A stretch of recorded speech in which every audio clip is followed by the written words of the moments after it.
जय हिंद दोस्तों, mission Rajgir YouTube channel में आप सभी का स्वागत है। चलिए हम लोग आज का इम्पोर्टेंट क्वेश्चन का सेट और डिस्कशन शुरू करते हैं।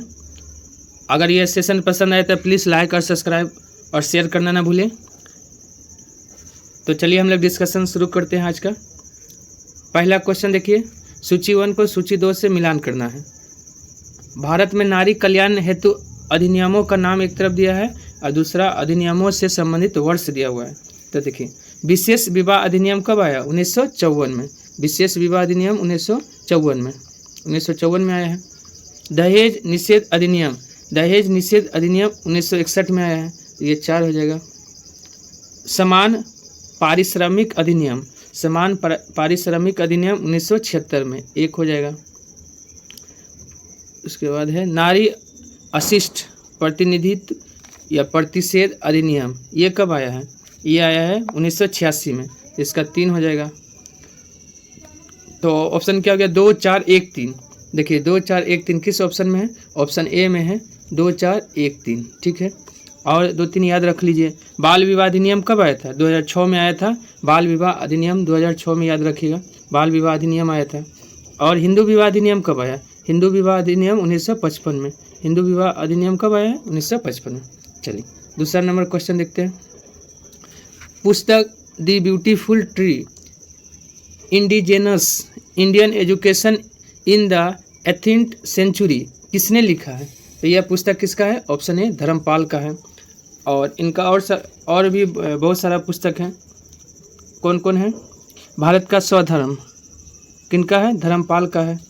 ठीक है, एक धर्मपाल पाल वंश का सबसे प्रतापी राजा भी था, ये दूसरे धर्मपाल है, लेकिन पाल वंश का सबसे प्रतापी राजा बोलेगा तो कौन था?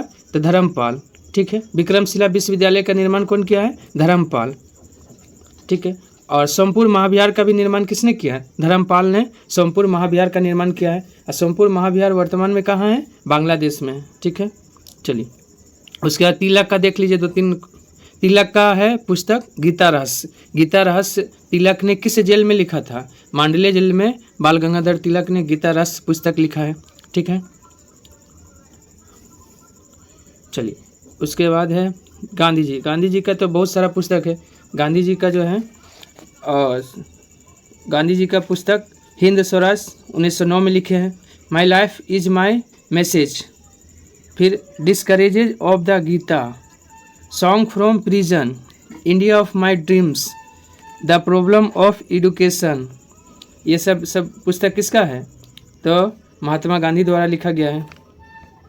ठीक है, और रविन्द्रनाथ टैगोर का पुस्तक भी याद रखिएगा। कौन कौन है? गीतांजलि है, गोरा है, काबुलीवाला, चित्रांगदा, वीर पुरुष, द होम एंड वर्ल्ड, ये सब पुस्तक किसका है? रविन्द्रनाथ टैगोर का है। आजकल पुस्तक से काफ़ी क्वेश्चन आता है, इसलिए याद रखिएगा।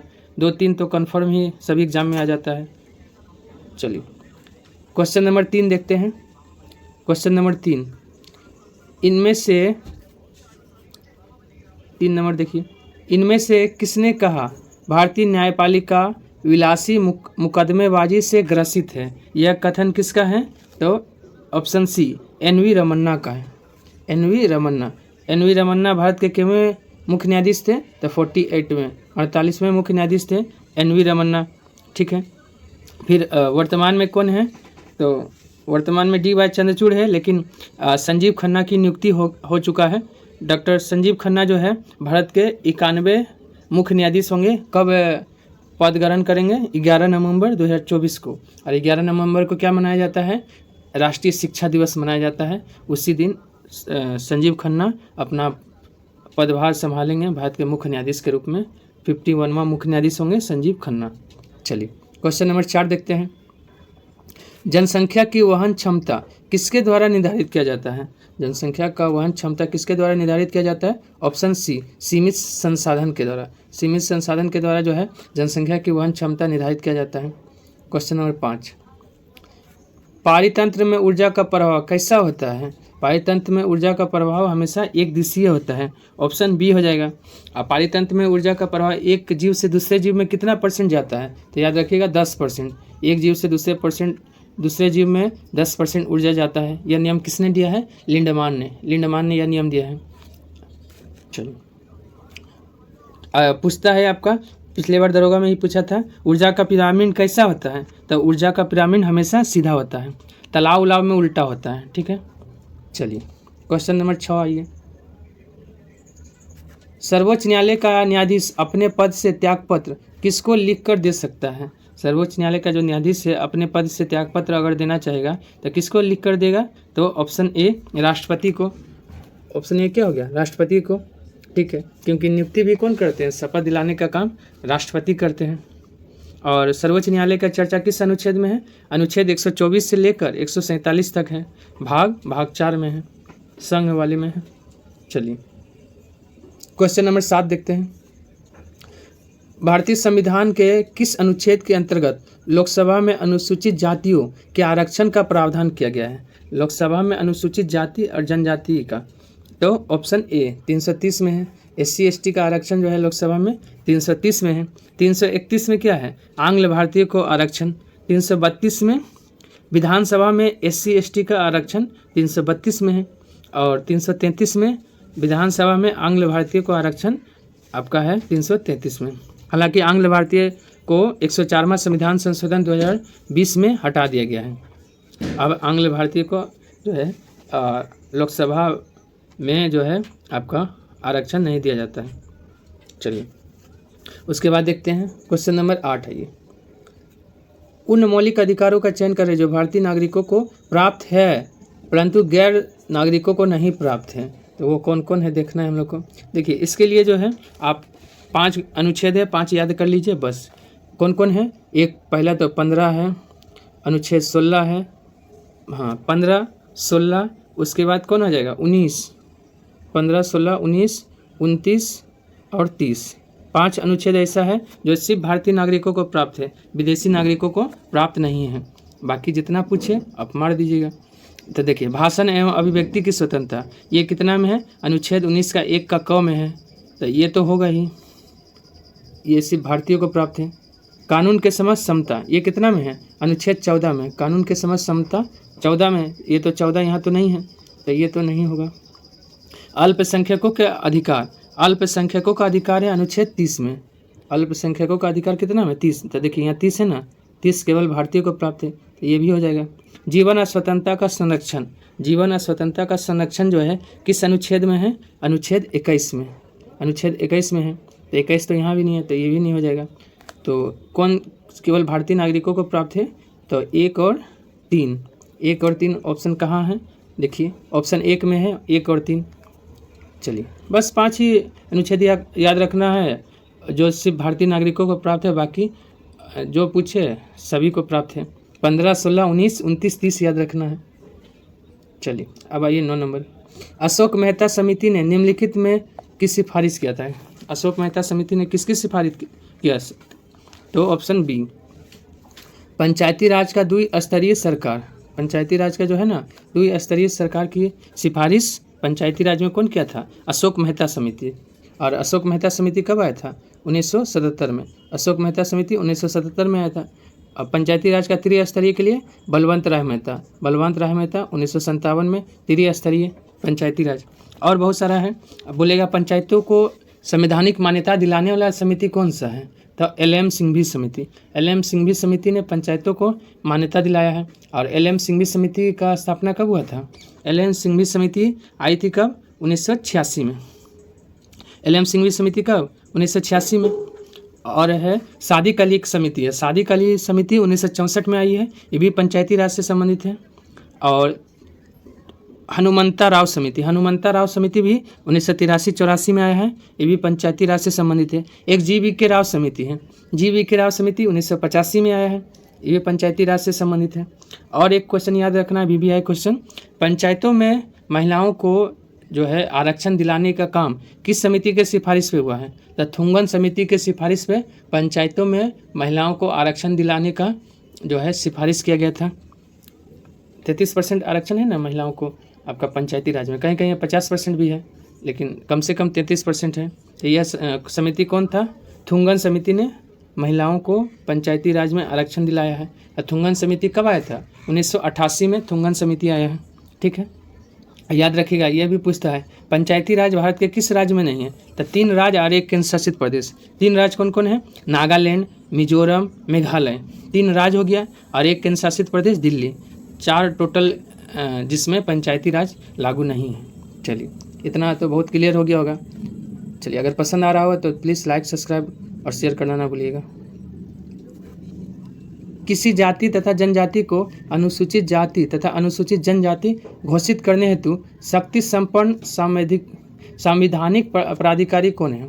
तो यह है भारत के राष्ट्रपति। भारत के राष्ट्रपति को यह अधिकार है कि वो किसी भी जाति, अनुसूचित जाति, देखिए अनुसूचित जाति का घोषणा अनुच्छेद 341 के द्वारा करते हैं किसी भी जाति को, और अनुच्छेद 342 के द्वारा, अनुच्छेद 342 के द्वारा कोई भी जाति को अनुसूचित जनजाति के रूप में जो है उनको घोषित करने का अधिकार है। किनको? राष्ट्रपति को। चलिए, वही पूछेगा SC/ST आयोग का भारत में गठन कब हुआ था? 65वां संविधान संशोधन 1990 के द्वारा भारत में SC/ST आयोग का गठन हुआ है। चलिए, क्वेश्चन नंबर 11 देखिए। 11 क्या है? पंचायती राज संस्थाओं को 29 कार्य की सूची किस अनुच्छेद के तहत दिया गया है? 29 कार्य की सूची जो दिया गया है वो अनुच्छेद 243 का जी में, ऑप्शन डी हो जाएगा। 243 का जी के द्वारा जो है पंचायतों को 29 विषय दिया गया है। ठीक है, अब पंचायत जो है ना अनुच्छेद कहाँ से कहाँ तक है? देखिए, पंचायत का याद रखिएगा, अनुच्छेद 243 से स्टार्ट होता है। पंचायत का कहाँ से? अनुच्छेद 243 से लेकर 243 का ओ तक, 243 का ओ तक जो है पंचायती राज के लिए जो है अनुच्छेद है। ठीक है, ये तो हो गया पंचायती राज। लेकिन नगर पालिका को 18 विषय दिया गया है। 29 कार्य या विषय बोलिए पंचायती राज को दिया गया है और नगर पालिका को 18 विषय दिया गया है। नगर पालिका को 18 विषय किस अनुच्छेद के द्वारा दिया गया है कार्य करने के लिए? अनुच्छेद 243 का डब्लू। नगर पालिका के लिए 243 का डब्लू के द्वारा 18 विषय दिया गया है। ठीक है, और नगर पालिका के लिए बोलेगा अनुच्छेद कहाँ से कहाँ तक है? ठीक है, नगर पालिका का जो है अनुच्छेद का बात करें तो नगर पालिका का अनुच्छेद स्टार्ट होता है 243 का पी से जी तक। कहाँ से? 243 का पी से जी तक है नगर पालिका के लिए अनुच्छेद। इंग्लिश में, हिंदी में देख लीजिएगा। इंग्लिश में याद रखिए, आसान होता है, हिंदी में थोड़ा सा दिक्कत हो जाता है। चलिए, 12 नंबर आइए। भगवान बुद्ध की मृत्यु महापरिनिर्वाण किस स्थान पे हुआ था? भगवान बुद्ध की मृत्यु जो है कुशीनगर देवरिया उत्तर प्रदेश में हुआ था। ऑप्शन ये हो जाएगा, कुशीनगर देवरिया उत्तर प्रदेश में। लेकिन यही क्वेश्चन पूछता है कि महात्मा बुद्ध ने अंतिम वर्षा ऋतु कहाँ बिताया था? महात्मा बुद्ध ने अंतिम वर्षा ऋतु वैशाली में बिताया था। और महात्मा बुद्ध का मृत्यु कब हुआ है? 483 में। 483 में मृत्यु हुआ। जन्म हुआ था 563 में और 563 BC और मृत्यु हुआ 483 BC में। ठीक है, कितना वर्ष में? 80 वर्ष में, 80 वर्ष की अवस्था में। ठीक है, चलिए, और कुशीनगर हो गया ना। 563 में महात्मा बुद्ध का जन्म कहाँ हुआ था? लुम्बिनी, नेपाल में हुआ था। चलिए, राजगीर में विचलन करते थे महात्मा बुद्ध। कहाँ विचलन करते थे? राजगीर के वेणुवन में। सारनाथ जो है ऑप्शन सी में लिखा हुआ है। महात्मा बुद्ध ने प्रथम उपदेश कहाँ दिया था? तो सारनाथ में। महात्मा बुद्ध ने प्रथम उपदेश सारनाथ में दिया था, जिसका पुराना नाम क्या है? ऋषिपत्तनम है। और यहीं अपने 5 जो दोस्त थे ना, उन्हीं को उपदेश दिए थे महात्मा बुद्ध ने सारनाथ में, जिसको धर्म चक्र परिवर्तन कहा जाता है। ठीक है, बोध गया में तो ज्ञान की प्राप्ति हुआ है। महात्मा बुद्ध को बोध गया में ज्ञान की प्राप्ति हुआ है। चलिए, ठीक है, ये तो हो गया महात्मा बुद्ध के बारे में। अब 13 नंबर क्वेश्चन आते हैं हम लोग। भगवान महावीर का जन्म स्थान कहाँ है? भगवान महावीर का जन्म स्थान कुंडग्राम वैशाली में है। ऑप्शन डी हो जाएगा। कुंडग्राम वैशाली में आपको जो है किसका जन्म हुआ है? तो भगवान महावीर का जन्म हुआ है। कब हुआ था? 540 BC में हुआ है। ठीक है, और याद रखिएगा 540 BC में हुआ है भगवान महावीर का जन्म। ये किस कुल के थे? ज्ञातिक कुल के थे। और भगवान बुद्ध जो है ना क्षत्रिय कुल के थे। चलिए, और ये भी याद रखिएगा आपका भगवान महावीर ने प्रथम उपदेश कहाँ दिया था? राजगीर में। भगवान महावीर ने प्रथम उपदेश राजगीर में दिया था। अब भगवान बुद्ध ने, भगवान महावीर ने अपना प्रथम उपदेश कहाँ दिया था? राजगीर में। ठीक है। और महावीर का मृत्यु कहाँ हुआ था? पावापुरी राजगीर में। महावीर स्वामी का मृत्यु पावापुरी राजगीर में हुआ है। चलिए अगला आते हैं क्वेश्चन नंबर 14। सिखों के 10वें गुरु कौन थे? सिखों के 10वें गुरु गोविंद सिंह थे। ऑप्शन सी, गुरु गोविंद सिंह सिखों के 10वें गुरु हुए। इनको देखिए सच्चा पातशाह, संत सिपाही ठीक है, सच्चा पातशाह और संत सिपाही कहा जाता है। इन्होंने कौन सा काम किया है? पाहुल प्रणाली का प्रारंभ गुरु गोविंद सिंह ने किया है। आदि ग्रंथ को वर्तमान रूप देने का काम कौन किया है? गुरु गोविंद सिंह। देखिए आदि ग्रंथ की रचना अर्जुन देव ने किया है, लेकिन आदि ग्रंथ को वर्तमान रूप किसने दिया है? जो वर्तमान में आदि ग्रंथ का रूप है वो दिया है गुरु गोविंद सिंह ने। ठीक है। गुरु नानक ने क्या किया है? लंगर व्यवस्था को शुरू किसने किया है? गुरु नानक ने। ठीक है। और गुरु तेग बहादुर जो है सिखों के 9वें गुरु हुए। इनको बकला दा बाबा कहा जाता है। बकला दा बाबा किनको? गुरु तेग बहादुर को कहा जाता है। और इनको कौन मरवा दिया था? तो औरंगजेब। तेग बहादुर को मरवा दिया है औरंगजेब। और इनको अर्जुन देव को कौन मरवा दिया था? जहांगीर। ठीक है। अमरदास, गुरु अमरदास ने क्या किया है? एक विवाह की, सिखों में विवाह की लवन पद्धति किसने शुरू किया है? तो अमरदास। और 22 गद्दियों का स्थापना भी कौन किया था? अमरदास। लवन पद्धति और 22 गद्दियों का स्थापना अमरदास ने किया है। ठीक है। चलिए 15 नंबर आइए, क्वेश्चन नंबर 15। मैडम कामा ने भारत के तिरंगा स्वतंत्रता ध्वज को कहाँ फहराया था? कहाँ फहराया था बताना है। स्टुटगार्ट जर्मनी में। स्टुटगार्ट जर्मनी में मैडम भिकाजी कामा ने 1907 में, कब? 1907 में जो है भारतीय झंडा को फहराने का काम की थी। इसलिए भारतीय क्रांतिकारी की माँ किसको कहा जाता है? मैडम भिकाजी कामा को कहा जाता है। और पिता बोलेगा तो, पिता अगर बोला जाए भारतीय क्रांतिकारी का पिता, तो श्यामजी कृष्ण वर्मा को कहा जाता है भारतीय क्रांतिकारी का पिता। चलिए क्वेश्चन नंबर 16 देखते हैं हम लोग। 1905 ईस्वी में बंगाल के विभाजन का आदेश किसने दिया था? आदेश देने का काम Lord Curzon. Option A, Lord Curzon ने किया था। और देखिए बंगाल विभाजन का घोषणा कब हुआ है? 19 से 20 जुलाई 1905 में। और बंग भंग आंदोलन इसी के विरोध में कब स्टार्ट हुआ है? 7 अगस्त 1905। और बंगाल विभाजन जो है लागू कब हुआ है? बंगाल विभाजन लागू हुआ है 16 अक्टूबर 1905। और लॉर्ड कर्जन का कार्यकाल कब से कब तक था? 1799 से 1899 से 1905 तक था। और पूछेगा बंगाल विभाजन को रद्द किया गया था किस समिति की सिफारिश पर? अरुंडेल समिति 1906 में आया था। इसी के सिफारिश पर जो है 1911 में बंगाल विभाजन को रद्द किया गया। चलिए क्वेश्चन नंबर 17 ये। विश्व की छत स्थित है। विश्व का छत कहाँ है? तिब्बती पठार या पामीर का पठार। ऑप्शन सी को, तिब्बती पठार यानी पामीर का पठार को पृथ्वी का छत कहा जाता है। ठीक है। उसके बाद आइए क्वेश्चन नंबर 18। निम्नलिखित में से कौन सा देश भारत के साथ लंबी सीमा रेखा बनाता है? सबसे लंबी सीमा रेखा भारत के साथ बांग्लादेश बनाता है। ऑप्शन डी हो जाएगा। बांग्लादेश कितना? 4096.8 किलोमीटर सीमा बनाता है। चीन कितना है? 3488। चीन जो है 3488 याद रखिएगा। और पाकिस्तान कितना है? 3323। पाकिस्तान 3323 किलोमीटर सीमा बनाता है भारत के साथ। नेपाल कितना? 1751। नेपाल है 1751 किलोमीटर है। ठीक है। और म्यांमार 1643। म्यांमार का भी याद रख लीजिए कितना है? 1643 है म्यांमार के साथ। और सबसे कम अफगानिस्तान के साथ 106 किलोमीटर का सीमा है हम लोग का। ठीक है। चलिए क्वेश्चन नंबर 19 आइए। भारत का सबसे अधिक विस्तृत मैदान कौन है? भारत का सबसे अधिक विस्तृत मैदान राजस्थान का मैदान है। ऑप्शन ए हो जाएगा।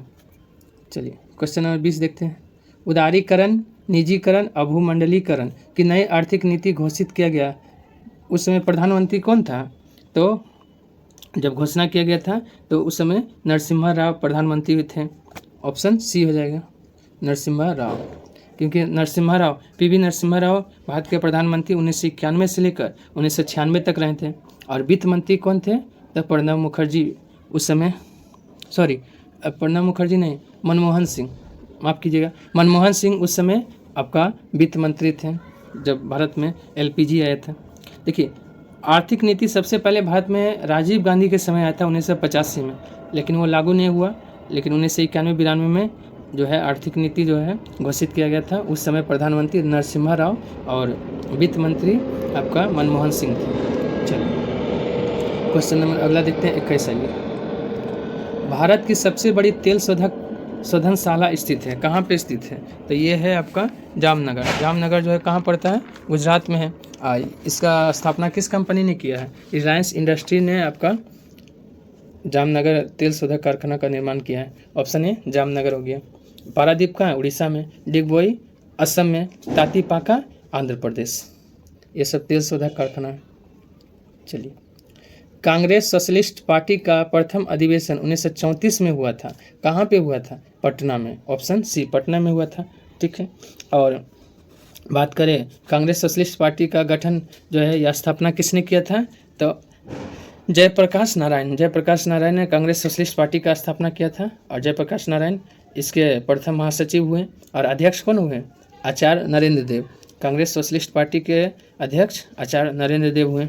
17 मई 1934 को कांग्रेस सोशलिस्ट पार्टी का गठन पटना में हुआ था। चलिए क्वेश्चन नंबर 23। मुस्लिम लीग का प्रत्यक्ष कार्यवाही दिवस की घोषणा के द्वारा बिहार में पूर्ण हड़ताल हुआ है। बिहार में पूर्ण हड़ताल कब हुआ? 16 अगस्त 1946 में। पूरे बिहार क्या पूरे इंडिया में जो है उस दिन मुस्लिम लीग द्वारा प्रत्यक्ष कार्यवाही दिवस मनाया गया और बिहार में पूर्ण हड़ताल हुआ था। चलिए अगला क्वेश्चन आते हैं, क्वेश्चन नंबर 24। रेत और नेफ्थलीन के मिश्रण को किसके द्वारा अलग किया जा सकता है? किसके द्वारा हम लोग अलग कर सकते हैं? ऊर्ध्वपातन के द्वारा। ऑप्शन ए हो जाएगा। ऊर्ध्वपातन यानी सब्लिमेशन के द्वारा अलग कर सकते हैं, क्योंकि आपका नेफ्थलीन, कपूर, आयोडीन, शुष्क बर्फ हो जाएगा, मर्क्यूरी क्लोराइड, ये सब क्या है? ऊर्ध्वपातन का उदाहरण है। ठीक है, चलिए, और इसमें याद रखिएगा, देखिए कोमेटोग्राफी भी पूछता है। कोमेटोग्राफी क्या है? आपका रंगीन मिश्रण से पदार्थों को अलग करने में कोमेटोग्राफी का प्रयोग किया जाता है। और आंशिक आसवन से आपका कच्चा तेल को जो है जैसे पेट्रोल उट्रोल को शुद्ध किया जाता है, आंशिक आसवन या प्रभाजी आसवन से शुद्ध किया जाता है।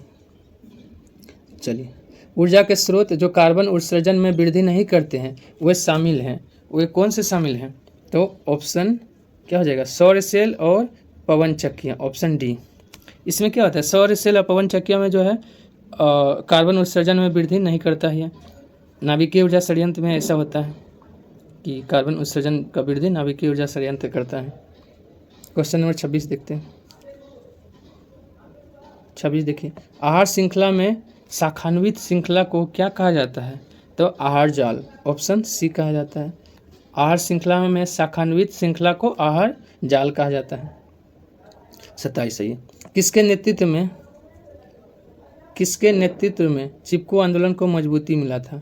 ये बताना है। किसके नेतृत्व में चिपको आंदोलन को मजबूती मिला था? तो सुंदरलाल बहुगुणा। ऑप्शन सी हो जाएगा, सुंदरलाल बहुगुणा। और चिपको आंदोलन कहाँ शुरू हुआ था? उत्तराखंड के चमोली जिला से शुरू हुआ है। कब? 1973 में। चिपको आंदोलन कब शुरू हुआ है? 1973 में उत्तराखंड के चमोली जिला से शुरू हुआ है। इसका नेता सुंदरलाल बहुगुणा। चंडी प्रसाद भट्ट प्रणेता, गौरी देवी भी इसमें शामिल थी। ठीक है, और अमृता देवी बिश्नोई, ये राजस्थान में खेजड़ी वृक्षों को बचाने के लिए अमृता देवी बिश्नोई ने जो है आंदोलन किया था। मेधा पाटकर, नर्मदा बचाओ आंदोलन से जुड़ी हुई नेता कौन थी? मेधा पाटकर। और नर्मदा बचाओ आंदोलन कब चला था? 1985 में नर्मदा बचाओ आंदोलन चला था और उसका नेता मेधा पाटकर। राजेंद्र सिंह को भारत में वाटरमैन ऑफ इंडिया कहा जाता है। चलिए अगला क्वेश्चन देखते हैं। हिटमैन किस क्रिकेट खिलाड़ी का उपनाम है? तो हिटमैन है रोहित शर्मा का। ऑप्शन बी, रोहित शर्मा का है क्या नाम है? हिटमैन। अभी भारत जो है न्यूजीलैंड से हार गया है टेस्ट में 3-0 से। बहुत बुरा हार जो है भारत में आकर न्यूजीलैंड ने दिया है। चलिए कोई दिक्कत नहीं है। चलिए आगे देखते हैं। क्रिस गेल का क्या है उपनाम? The universe boss. The universe boss किसको कहा जाता है? क्रिस गेल को। शाहिद अफरीदी को बूम बूम अफरीदी या लाला। बूम बूम अफरीदी या लाला किसको कहा जाता है? शाहिद अफरीदी को। विराट कोहली को चिकू। विराट कोहली का उपनाम क्या है? चिकू। चलिए एक दिवसीय क्रिकेट में सबसे तेज 2000 रन किस खिलाड़ी ने बनाया है? किस खिलाड़ी ने? शुभमन गिल, ऑप्शन डी, शुभमन गिल ने बनाया है। और कितना पारी में? 38 पारी में। 38 पारी में जो है 2000 रन बनाने का सबसे तेज रिकॉर्ड शुभमन गिल का। चलिए क्वेश्चन नंबर 30 देखते हैं। 73वां संविधान संशोधन कानून के वैधानिक शुरुआत किस संविधान संशोधन बिल से हुआ है? देखिए शुरुआत बोला जा रहा है, ठीक है, तो इसका शुरुआत जो है ना 64वां संविधान संशोधन बिल 1989 के द्वारा हुआ था, ठीक है, तो कौन सा हो जाएगा? ऑप्शन डी हो जाएगा। इसका शुरुआत यहीं से हुआ था, लेकिन हालांकि इसको पारित नहीं हो पाया था। 64वां संविधान संशोधन बिल 1989 पारित नहीं हो पाया। यह राज्यसभा से बहुमत न होने के कारण कांग्रेस इसको पारित नहीं करवा पाई थी, ठीक है। और 61वां संविधान संशोधन बिल 1988 किससे संबंधित है? वोट देने का उम्र 21 से घटाकर 18 साल न्यूनतम कर दिया गया। चलिए क्वेश्चन नंबर 31 आते हैं। भारतीय संविधान के निम्न में से कौन से अनुच्छेद के अंतर्गत नागरिक अपने मौलिक अधिकार की रक्षा के लिए उच्च न्यायालय में याचिका दायर कर सकते हैं? उच्च न्यायालय में याचिका दायर करना है तो अनुच्छेद 226 के द्वारा दायर कीजिए, ऑप्शन डी हो जाएगा। और सुप्रीम कोर्ट में अगर याचिका दायर करना है आपका तो अनुच्छेद 32 के द्वारा। अनुच्छेद 222 क्या है? आपका न्यायाधीश का ट्रांसफ़र, जैसे एक न्यायाधीश को दूसरे न्यायाधीश ट्रांसफ़र किया जाता है, किस अनुच्छेद के द्वारा? अनुच्छेद 222 के द्वारा। अनुच्छेद 224 में क्या है? कार्यकारी न्यायाधीश का नियुक्ति जो है अनुच्छेद 224 के द्वारा किया जाता है। कार्यकारी न्यायाधीश का नियुक्ति अनुच्छेद 224। चलिए अगला देखते हैं क्वेश्चन नंबर 32। भारतीय संविधान के अनुच्छेद 300 आइए भारतीय संविधान के अनुच्छेद 371 का 9 चलिए अनुच्छेद 371 का यहाँ के अंतर्गत देश के किस क्षेत्र को विशेष स्थिति प्रदान किया गया है? तो यह हैदराबाद और कर्नाटक। ऑप्शन क्या आ जाएगा? ऑप्शन बी, हैदराबाद कर्नाटक को यह जो है विशेष स्थिति प्रदान किया गया है, ठीक है। नागालैंड को 371 का क, 371 के क के द्वारा नागालैंड है। महाराष्ट्र और गुजरात अनुच्छेद 371 में है। चलिए 33 नंबर देखते हैं। निम्नलिखित में कौन सा एक सही सुमेलित नहीं है? मूल कर्तव्य भाग 4 का क में है, सही बात है। राज्य भाग 6 में है। भारत का न्यायवादी 13 में नहीं है। भारत का न्यायवादी कितना में हो जाएगा? भाग 5 में, भाग 5 में है भारत का न्यायवादी। अनुच्छेद 52 से 151 तक है वो भाग 5, ठीक है। और भारत का न्यायवादी, भारत का महान्यायवादी अनुच्छेद कितना में? अनुच्छेद 76 में है। संघ और राज्यों के अधीन सेवाएं भाग 14 में, ये भी सही है, यही गलत था, कौन हो जाएगा? Option C. चलिए 34 नंबर क्वेश्चन आइए। भारतीय संविधान का कौन सा अनुच्छेद में नागरिकता से संबंधित है? नागरिकता से संबंधित कौन सा है? अनुच्छेद 5 से 11, ऑप्शन सी हो जाएगा। और भारत में नागरिकता अधिनियम कब आया था? 1955 में भारत में नागरिकता अधिनियम आया है। अब पूछेगा भारत में नागरिकता अधिनियम में कितना बार संशोधन हो चुका है? भारत में नागरिकता अधिनियम में टोटल 6 बार संशोधन हो चुका है। पहला 1986, 1992, 2003, 2005, 2015, 2019, कुल 6 बार जो है संशोधन हो चुका है। चलिए भारतीय संसद की सबसे बड़ी समिति कौन सा है? सबसे बड़ा समिति पूछा गया है तो बताइए। प्राक्कलन समिति सबसे बड़ी समिति है, क्योंकि इसमें कितना सदस्य होता है? प्राक्कलन समिति में 30 सदस्य होता है और 30 का 30 लोकसभा से होता है। लोक लेखा समिति में 22 सदस्य होता है, 15 + 7, 15 होता है आपका लोकसभा से और 7 होता है राज्यसभा से। ये सब का कार्यकाल 1 साल होता है। लोक उपक्रम समिति में भी 22 सदस्य होता है, ठीक है। याचिका समिति, लोकसभा की याचिका समिति में 15 सदस्य, लोकसभा की याचिका समिति में कितना सदस्य होता है? 15 सदस्य होता है। चलिए पीएम डिवाइन योजना का उद्देश्य भारत के किस क्षेत्र के विकास के लिए है? भारत के किस क्षेत्र के विकास के लिए पीएम डिवाइन योजना है? तो उत्तर पूर्वी क्षेत्र, ऑप्शन डी हो जाएगा। उत्तर पूर्वी क्षेत्र के विकास के लिए पीएम डिवाइन योजना आया है, ठीक है। चलिए क्वेश्चन नंबर 37। 16 महाजनपदों की सूची उपलब्ध है, किस में? तो अंगुत्तर निकाय, ऑप्शन बी, अंगुत्तर निकाय में है। चलिए और ये किस धर्म के अंगुत्तर निकाय? बौद्ध धर्म के अंगुत्तर निकाय, क्योंकि अंगुली मार डाकू जो है किससे संबंधित है? गौतम बुद्ध उनको सही मार्ग पे लाए थे, इसलिए इसे याद रख सकते हैं। अंगुत्तर निकाय आपका बौद्ध धर्म के अंगुत्तर निकाय और जैन ग्रंथ के भगवती सूत्र। जैन ग्रंथ के भगवती सूत्र और बौद्ध ग्रंथ के अंगुत्तर निकाय से 16 महाजनपदों की सूची मिलती है। चलिए इसी में देख लीजिएगा। महाभारत क्या है? महाभारत का रचयिता कौन है? वेद व्यास। और छांदो उपनिषद में क्या मिलता है? 3 आश्रम की चर्चा छांदो उपनिषद में, बिन ब्याही माँ का चर्चा छांदो उपनिषद में, ठीक है। और 4 आश्रम का उल्लेख बोलेगा तो जाबलो उपनिषद में, 4 आश्रम का उल्लेख जाबलो उपनिषद में, और कठो उपनिषद में नचिकेता और यम का संवाद कठो उपनिषद में। चलिए क्वेश्चन नंबर 38 आइए। ब्राह्मणी लिपि को सर्वप्रथम किसने पढ़ा था? ब्राह्मणी लिपि को जेम्स प्रिसेप, ऑप्शन डी, जेम्स प्रिसेप ने पढ़ा था ब्राह्मणी लिपि को। कब? 1837 में, 1837 में पढ़ने का काम किया। और अशोक के शिलालेख का खोज कौन किया है? पादती पेनथेलर ने। कब? 1750 में, ठीक है। चलिए क्वेश्चन नंबर आते हैं हम लोग 39 में। कुतुब मीनार का निर्माण किसने पूर्ण करवाया है? कुतुब मीनार का निर्माण पूर्ण कराने का काम इल्तुतमिश, ऑप्शन सी। लेकिन कुतुब मीनार का नींव किसने रखा था?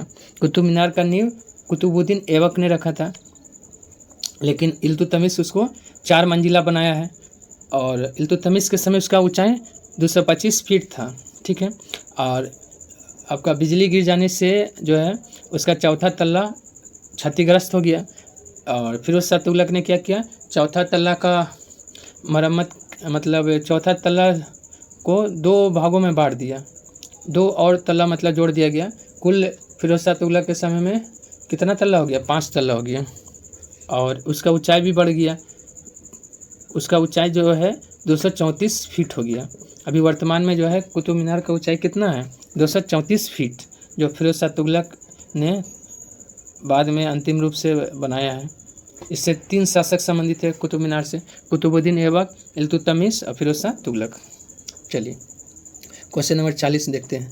बहमनी राज की स्थापना कब किया गया है? बहमनी राज का स्थापना ऑप्शन ए 1347 में हसन गंगूर ने किया था। अब बहमनी राज का राजधानी कहाँ था? गुलबर्गा था। भाषा मराठी था। भाषा क्या था? मराठी था। Question number 41।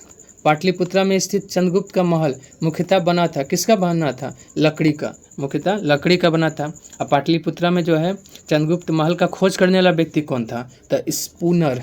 कौन था? स्पूनर था, याद रखिएगा। स्पूनर ने खोज किया है किसका? आपका पाटलिपुत्रा में स्थित चंद्रगुप्त का महल का। Question number 42। निम्नलिखित में कौन सा युग सही सुमेलित नहीं है वो बताना है। पानीपत का प्रथम युद्ध 1526 में हुआ था, सही बात है। खानवा का युद्ध 1527 में। घाघरा का युद्ध 1529 में। घाघरा का युद्ध 1529 में हुआ, ये भी सही है। चंदेली का युद्ध 1530 में, गलत। चंदेली का युद्ध कब हुआ है? 1528 में। कब हुआ है? 1528 में चंदेली का युद्ध हुआ है, ठीक है। ट्रिक याद रखिएगा। बाबर जो है ना, पानी पिया, खाना खाया, चाय पिया तो घर गया। पानी पिया, उसके बाद खाना खाया, चाय पिया, उसके बाद घर गया, ठीक है। चलिए तो इसका क्या हो जाएगा? ऑप्शन डी हो जाएगा, यही गलत है। क्वेश्चन नंबर 43 है। ग्रेट बैरियर रीफ खाली स्थान के समीप स्थित है, किसके? ऑस्ट्रेलिया के समीप स्थित है। ऑस्ट्रेलिया के किस दिशा में पड़ता है? ये भी पूछता है। ऑस्ट्रेलिया के उत्तर पूर्व दिशा में पड़ता है। यह जो है संसार का सबसे बड़ा प्रवाल भित्ति है, ग्रेट बैरियर रीफ। किस नदी पर शिव समुद्रम जलप्रपात अवस्थित है? शिव समुद्रम जलप्रपात कावेरी नदी पे है, ऑप्शन ए हो जाएगा। कावेरी नदी पे शिव समुद्रम जलप्रपात।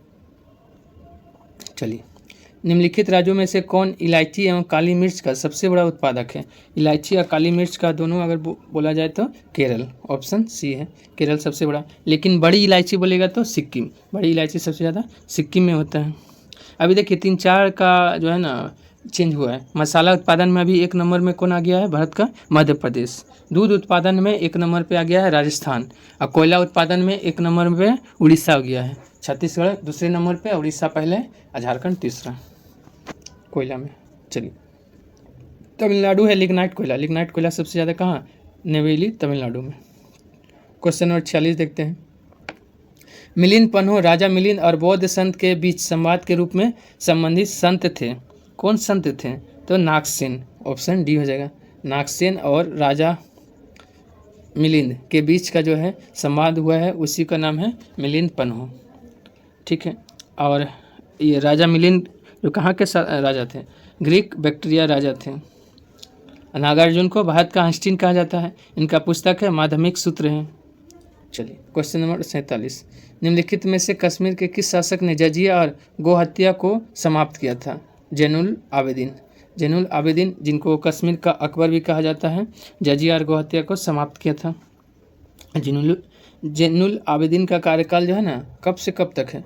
1420 से लेकर 1470 तक, 20 से लेकर आपका 70 तक कार्यकाल रहा था। चलिए क्वेश्चन नंबर 48 देखते हैं।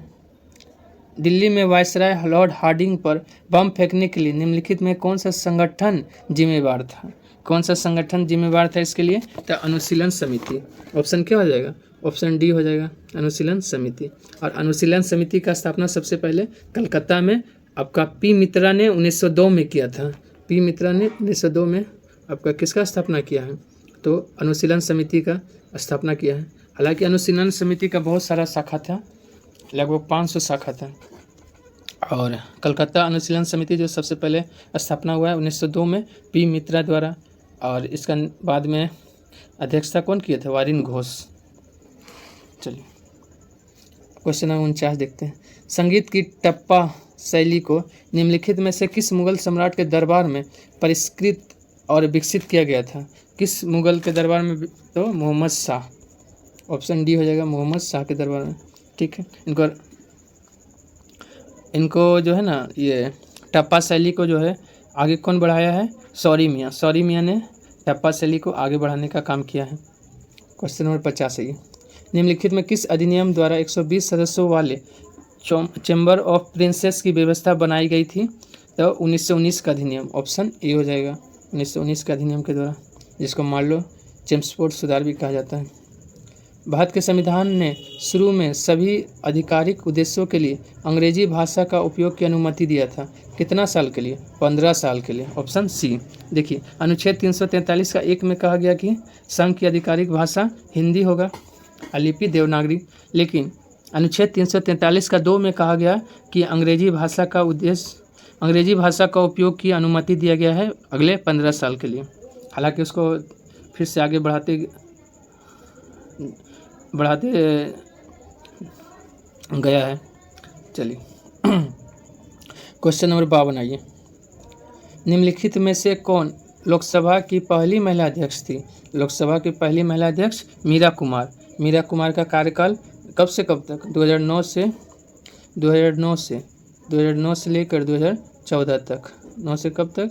14 तक रहा था। IPMV थी, 15वीं लोकसभा अध्यक्ष थी। Question number 53। पंचायतों के सभी चुनाव आयोजित किया जाता है किसके द्वारा? तो आपका राज्य चुनाव आयोग। ऑप्शन ए हो जाएगा। राज्य चुनाव आयोग का चर्चा किस अनुच्छेद में है? अनुच्छेद 243 का के। 243 का के में राज्य चुनाव आयोग है। और राज्य वित्त आयोग बोलेगा तो 243 का आई। राज्य वित्त आयोग का चर्चा 243 का आई, और राज्य चुनाव आयोग 243 का के। चलिए अगला देखते हैं 54 नंबर। निम्नलिखित में से कौन सा युग्म अनुसूची विषय सुमेलित नहीं है? कौन सुमेलित नहीं हम लोग को देखना है। तो तीसरा अनुसूची में शपथ या प्रतिज्ञान का रूप है, सही बात है। 9वीं अनुसूची में राज्यसभा में सीटों का बंटन नहीं। 9वीं अनुसूची में क्या है? भूमि सुधार। भूमि सुधार का चर्चा है 9वीं अनुसूची में। अब भूमि सुधार जो है में कितना अधिनियम है? 284 अधिनियम है। राज्यसभा में सीटों का आवंटन कितवीं अनुसूची में? 4थी अनुसूची में राज्यसभा के सीटों का आवंटन है। 8वीं अनुसूची में भाषा है, सही बात है। 8वीं अनुसूची में क्या है? ये सही है, ये भी सही है। 8वीं अनुसूची में भाषा। 10वीं अनुसूची में दल बदल के आधार पर अयोग्यता का प्रावधान, ये भी सही है। तो 2 गलत था। चलिए क्वेश्चन नंबर 55 देखते हैं। निम्नलिखित में कौन सा यूक्रेन का सबसे बड़ा कोयला उत्पादक केंद्र है? तो ऑप्शन ए डोनेट्स। डोनेट्स जो है ना, यूक्रेन का सबसे बड़ा कोयला उत्पादक क्षेत्र है। Question number 56। भारत में पहली बार जनगणना का कार्य कब किया गया था? भारत में पहली बार जनगणना का कार्य 1872। ऑप्शन ऑप्शन इसमें नहीं है, इसमें सुधार कर लीजिएगा। 1872 हो जाएगा। ठीक है, 1872 में जो है भारत में पहली बार जो है जनगणना का कार्य शुरू किया गया था। ठीक है, और लेकिन 10 वर्षीय जनगणना बोलेगा तो भारत में कब शुरू हुआ है? 1881 में। सबसे पहले जनगणना 1872 में लॉर्ड मेयो के कार्यकाल में, लेकिन 10 वर्षीय जनगणना आपका 1881 में लॉर्ड रिपन के कार्यकाल में। लेकिन सबसे पहले जनगणना किस देश में शुरू हुआ है? स्वीडन में 1749 में सबसे पहले जनगणना शुरू हुआ है। लेकिन 10 वर्षीय जनगणना सबसे पहले अमेरिका में 1790 में सबसे पहले अमेरिका में 10 वर्षीय जनगणना शुरू हुआ है। चलिए क्वेश्चन नंबर 57, निम्नलिखित में कौन सा एक कीटभक्षी पौधा है? कीटभक्षी पौधा इसमें से कौन है? नेफेंथेस। ऑप्शन ए नेफेंथेस जो है कीटभक्षी पौधा है। सैंड्यूज, वाटर वॉक्स, ये सब क्या है? आपका कीटभक्षी पौधा है जो अपना नाइट्रोजन की कमी को पूरा करने के लिए जीवों को खाता है, कीटों ये सब को खाता है। चलिए क्वेश्चन नंबर 58 आइए, पौधों में जाइलम परिवहन के लिए उत्तरदायी है। जाइलम जो है परिवहन करता है किसका? जल का। ऑप्शन सी पानी का करता है। वहीं फ्लोएम बात करें तो भोजन का फ्लोएम करता है। क्वेश्चन नंबर 59, मानव हृदय कितने कक्षों का बना होता है? मानव हृदय 4। ऑप्शन डी 4 कक्ष होता है मानव में। और पक्षी में भी 4 होता है। 3 किस में होता है? मेढक में, सरीसृप में 3 होता है। चलिए अगला देखते हैं क्वेश्चन नंबर 60, रेगिस्तान में रहने वाले जानवर कहलाते हैं। रेगिस्तान में रहने वाले जानवर क्या कहलाएंगे? जेरिकोल्स जानवर। ऑप्शन बी जेरिकोल्स जानवर कहलाते हैं। क्वेश्चन नंबर 61, ग्लूकोज को इथिल अल्कोहल में किस एंजाइम द्वारा बदल दिया जाता है? या किस एंजाइम द्वारा दिया जाता है? जाइमेज। ऑप्शन सी हो जाएगा जाइमेज। माल्टेज क्या करता है? माल्टोज को ग्लूकोज में माल्टेज बदलता है। इनवर्टेज शर्करा को ग्लूकोज एवं फ्रक्टोज में। इनवर्टेज क्या करता है? शर्करा को तोड़कर ग्लूकोज और फ्रक्टोज में बदलता है। डायस्टेज जो है ना स्टार्च को माल्टोज में बदलता है। स्टार्च को माल्टोज में कौन बदलता है? डायस्टेज। क्वेश्चन नंबर 62, मानव आहार में पॉलिश किए हुए चावल के उपयोग से निम्नलिखित रोग होता है। पॉलिश किए हुए चावल खाने से बेरी रोग होता है। ऑप्शन डी, क्योंकि चावल को पॉलिश कर देने से विटामिन B1 नष्ट हो जाएगा। अब विटामिन B1 नष्ट होगा तो बेरी रोग हो जाएगा। और सब्जियों को अधिक धोने से विटामिन C नष्ट हो जाता है। चलिए निम्नलिखित में कौन सा विटामिन मनुष्य में रक्त के जमने के लिए जिम्मेवार है? मनुष्य में रक्त के जमने के लिए जिम्मेवार विटामिन के। ऑप्शन ए विटामिन के जिम्मेवार है। ऑटोमोबाइल्स के हाइड्रोलिक ब्रेक के कार्य करने का सिद्धांत क्या है? ऑटोमोबाइल्स का हाइड्रोलिक जहाँ लगेगा पास्कल का नियम मार दीजिए। ऑप्शन डी पास्कल का नियम। ठीक है, उसके बाद पूछता है कि बर्नौली का सिद्धांत किस सिद्धांत पर आधारित है? ऊर्जा संरक्षण के सिद्धांत पर आधारित होता है बर्नौली का सिद्धांत। 65 है, प्रकाश की गति है।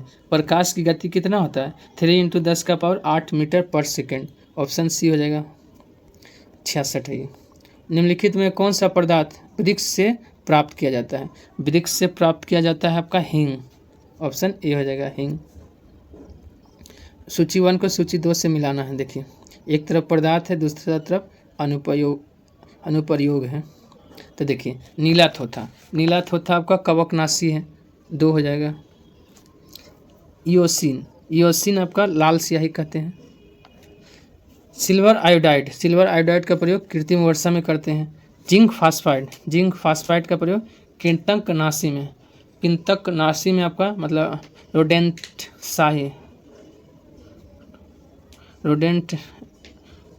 मतलब कृंतकनाशी का जो है ना प्रयोग जो है किसका करते हैं? जिंक फास्फाइड का। 4 हो जाएगा।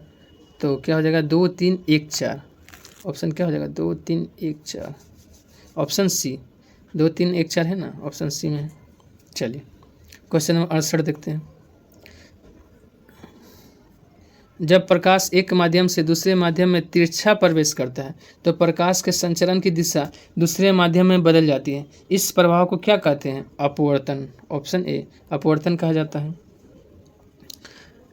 69, मानव के शरीर की कौन सी धमनी ऑक्सीजन रहित रक्त को ले जाती है? ऑक्सीजन रहित मतलब क्या होगा? ऑक्सीजन नहीं रहेगा इसमें। अशुद्ध रक्त को ले जाने का काम फुसफुस धमनी। देखिए धमनी में रहता है शुद्ध रक्त, लेकिन जहाँ फुसफुस लग जाएगा तो उल्टा काम करेगा। फुसफुस धमनी में अशुद्ध रक्त। 70 हीरे का निरपेक्ष अपवर्तनांक सूचकांक। हीरे का अपवर्तनांक कितना होता है ये पूछ रहा है। तो 2.42 ऑप्शन सी 2.42 हीरे का अपवर्तनांक होता है। हीरे का घनत्व कितना होता है 3.52, हीरे का घनत्व 3.52 होता है। हीरे का क्रांति कोण 24.4 होता है। हीरे का प्रसंस्करण कैसा होता है, हीरे का प्रसंस्करण sp3 होता है, याद रखिएगा। चलिए 71 नंबर आइए। पौधे में व्हाइट बर्ड रोग किसकी कमी से होता है, पौधे में व्हाइट बर्ड रोग जिंक की कमी से होता है। ये किस में होता है, मक्का में। मक्का में व्हाइट बर्ड रोग होता है जिंक की कमी से, पत्ती सफ़ेद हो जाता है। दूध का सफ़ेद रंग होता है किसके कारण, दूध का जो है सफ़ेद रंग आपका केसिन के कारण होता है। वही दूध का पीला रंग, हल्का पीलापन होता है कैरोटीन के कारण। लैक्टोज दूध में पाई जाने वाली शर्करा है। निम्नलिखित में से किसने विद्युत चुंबकीय प्रेरण की खोज किया है, विद्युत चुंबकीय प्रेरण की खोज माइकल फैराडे ने, ऑप्शन बी हो जाएगा। केपलर ने जो है ग्रह का गति का नियम, ग्रह गति का नियम जो है किसने दिया है, तो केपलर ने दिया है।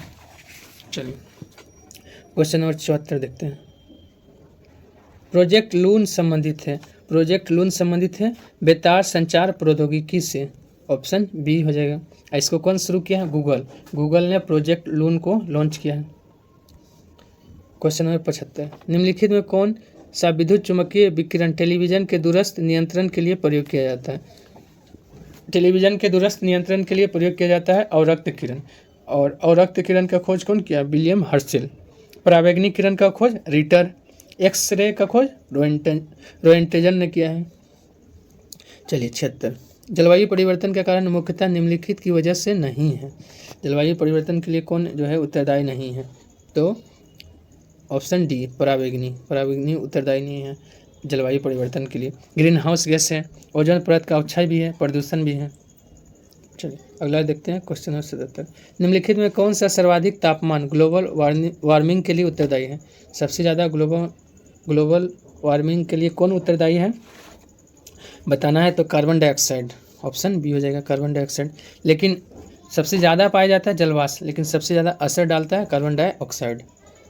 78 आइए, निम्नलिखित में कौन सा अम्ल वर्षा के लिए उत्तरदायी है। अम्ल वर्षा के लिए आपका नाइट्रस ऑक्साइड और सल्फर डाइऑक्साइड NO2 और SO2 होता है अम्ल वर्षा के लिए उत्तरदायी। चलिए मानव रक्त की श्यानता का कारण क्या है, मानव रक्त का श्यानता का कारण होता है रक्त में प्रोटीन, ऑप्शन ए हो जाएगा। रक्त में क्या पाया जाता है, मतलब दो चीज़ रक्त में, प्लाज्मा और रुधिराणु। रक्त में पूछता है कि प्लाज्मा कितना परसेंट, 55 से 60% होता है, रुधिराणु 40% होता है। और फिर रुधिराणु 3 भागों में बढ़ जाता है, RBC, WBC और रक्त बिंबाणु। क्वेश्चन नंबर 80 आइए, निम्नलिखित में से कौन सी गैस पीने के पानी को शुद्ध करने के लिए प्रयोग किया जाता है। पीने के पानी को शुद्ध करने के लिए क्लोरीन गैस का प्रयोग किया जाता है, ऑप्शन बी। और जल की कठोरता दूर करना हो तो सोडियम कार्बोनेट के द्वारा जल की कठोरता को दूर किया जाता है। चलिए निम्नलिखित में कौन सा ग्राम पॉजिटिव एवं ग्राम नेगेटिव बैक्टीरिया के अंतर के लिए उत्तरदायी है, तो कौन हो जाएगा, कोशिका दीवार हो जाएगा इसका आंसर, बी हो जाएगा कोशिका दीवार। चलिए 82 नंबर आइए, कौन सा रोग कवक के कारण होता है। देखिए कवक के कारण कौन सा रोग होता है इसमें से, त्वचा का पर्दा, ये जो है आपका किसके कारण होता है, तो कवक के कारण होता है। 83 नंबर, निम्नलिखित में कौन सा टमाटर के लिए लाल रंग के लिए उत्तरदायी है। टमाटर के लाल रंग के लिए उत्तरदायी है लाइकोपीन, ऑप्शन सी हो जाएगा लाइकोपीन। बीटा कैरोटीन गाजर, एंथोसाइनिन सेव में लाल रंग का कारण होता है। कड़वाहट के लिए मानव जीव का संवेदनशील क्षेत्र कौन है, कड़वाहट के लिए पीछे वाला भाग, ऑप्शन सी हो जाएगा। देखिए आगे है मीठा, पीछे है आपका कड़वा और साइड में खट्टा, साइड में कैसा रहता है, खट्टा। चलिए आज का अंतिम क्वेश्चन, अदरक तना है जड़ नहीं क्योंकि, अदरक तना है जड़ नहीं क्योंकि सबसे मेन कारण है इसमें नोड और एंटीनोड होते हैं, इसके कारण अदरक तना है।